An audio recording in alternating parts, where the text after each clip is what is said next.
After the fall of the Roman Empire, Germanic tribes established kingdoms throughout Europe.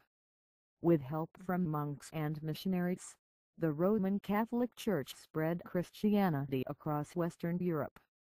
During the Middle Ages, invasions by Germanic tribes weakened kingdoms, and peasants looked to nobles rather than kings for protection. This shift in power created a new system called feudalism, which made Europe safer and led to the increased production of food and goods. These improvements increased trade and led to the growth of towns and cities.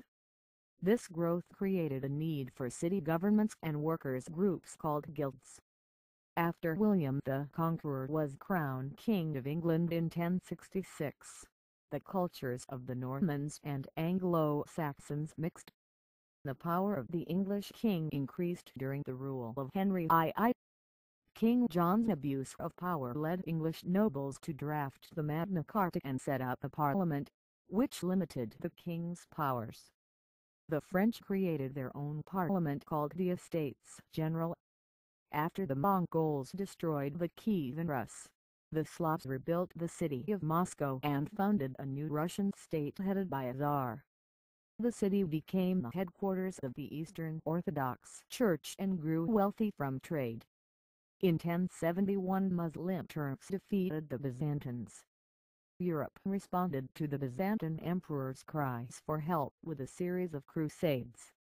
European crusaders captured Jerusalem, but despite early victories, and more than 200 years of fighting, the last Christian city fell to the Muslims in 1291. The Crusades positively impacted Europe by breaking down feudalism and increasing trade. As a strong wave of religious zeal swept across Western Europe, monasteries were built and new religious orders were founded. The Catholic Church played an important role in the daily lives of medieval Europeans.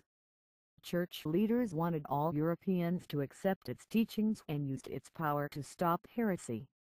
During the Middle Ages, anti-Semitism was very strong, and European rulers forced Jews to leave their countries.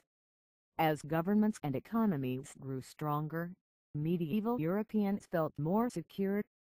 Trade, banking, and business prospered. The church and government leaders supported learning and the arts. Universities were founded to educate and train scholars who studied law, medicine, and theology. After reaching a high point in the 1300s, Europe was hit with a terrible plague that killed millions and disrupted Europe's economy. Western Europe was further devastated by war.